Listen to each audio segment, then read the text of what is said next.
Hey guys, welcome to Scratching the Dirt. This is Nikki. Today is Sunday, October 19th, and today is day 58 for me on the Carnivore. So we're knocking on 60 days, knocking on the door of 60 days. A couple of things I want to talk about today. I want to first address a couple of things that I didn't think about until I saw them in the comments.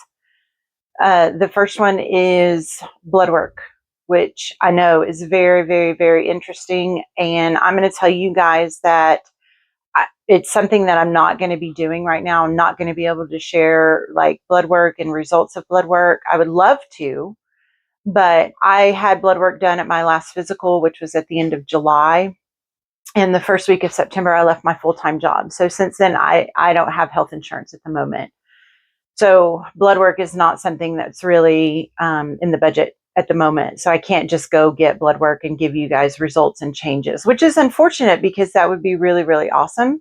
I would like to see those things because my last blood work, there were only two things that the doctors say I needed to be concerned about. One was slightly elevated triglycerides, and the other was slightly elevated bad cholesterol and overall cholesterol.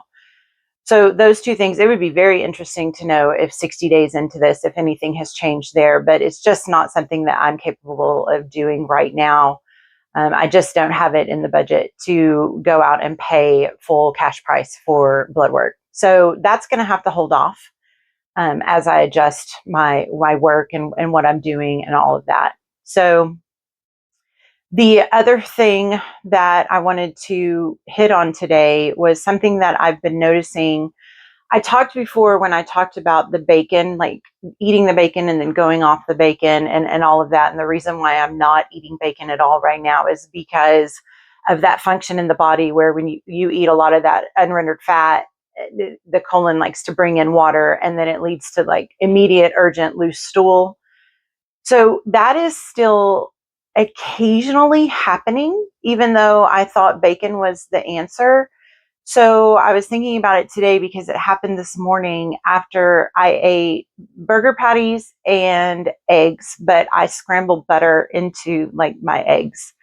I don't cook them in butter, in the bowl. Like I do the salt and butter in the bowl, and so it all melts in, and it's delicious. It's wonderful. But this morning I was kind of like, oh, I don't know if I'm, fat. I'm always worried about whether or not I'm getting enough fat, and so I put extra butter in there. And then an hour later, I had to urgently run to the restroom, and so which made me go, bing. Maybe there's something to this because I always put the exact same amount of butter into my eggs. I measure it, it comes in a stick. I cut at the line with how many tablespoons of butter I'm using. And this morning I decided to throw in some extra and I had to run to the restroom. So I'm wondering if it's just fat in general, if my body has like a limit, a threshold for how much I can put in at once without that happening. So I'm curious to hear if anybody has any experiences or thoughts or knowledge on that, because I'm beginning to really think that most of that urgent restroom stuff is coming from fat in one shape or form, not necessarily just bacon. The other thing, I just want to give an update on the weight, since that is something I have been talking about recently. I did see a slight dip. I think it was like half a pound or something in the last couple of days, but I have a little more hope at the moment because something has happened the last few days when it's actually been cooler here, not cold by any means, but below 90 or right in the low 90s. And for the last few days, I've been getting like overheated, like from the inside out. There's a difference between when you're outside and the environment is making you hot versus kind of this, it's almost like my engine is running really hot. And so I have historically found that to be kind of an indicator that I am running hot, like not fever hot, but like my engine's working, my engine's burning. And so I have hope for that. I'm hoping that means my metabolism or whatever functions in the body that are going to be using the fuel I am giving it more efficiently means that it's burning and it's going. And maybe we can burn a little something that's not wanted. So that's a good thing. That's a good sign. I don't know if there's any medical credence to that or not, but that's how I feel. Like I feel like I'm just running hotter, like I'm just burning more than I was, 3 or 4 days ago and the few weeks prior to that. So while it's not super pleasant to, feel overheated from the inside out, it's also, I think, a good sign. There are no indications in my medical history that I'm in perimenopause or in menopause. And so it's not like hot flashes. It truly feels, and I have felt this way before when I've been on a diet. And so I really think that it is a function of me burning fuel in one way, shape, or form. So I have hope for that. There's a part of me that wants to say, hey, let me know what you think. And then there's a part of me that wants to be like, please don't bust my bubble. Like I am, that's what I'm going with in my brain, at least. I'm having confidence in that for now until the scale proves otherwise in the next few days or not. And I don't think it will. I think maybe I'm in a good place here.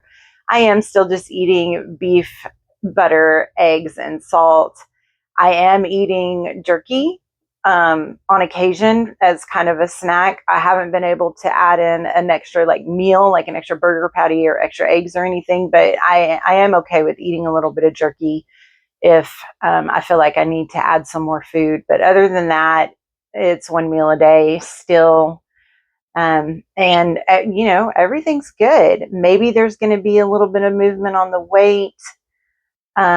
Maybe I do have a fat threshold for what my digestive system can handle. I don't know. I'm just going to keep going. I'm going to keep trying. Jose and I were talking this morning, and I said that I'm going to be eating this way for a while. I still don't have an end date because then the thing I said to him is I have a hard time with the idea of allowing myself to go back to daily headaches. Like, so this is it. This is what I'm going to keep doing.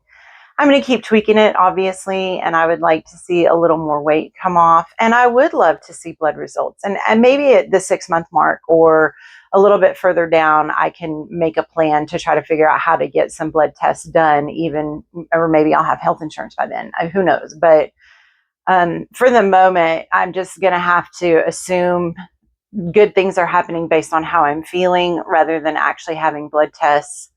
And assume that weight is coming off because the scale and my genes are telling me that weight is coming off.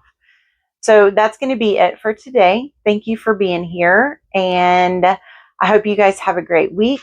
Please subscribe, comment, like, do all of the things that I love for you to do on my YouTube videos. And I'm going to see you in a few days. Bye.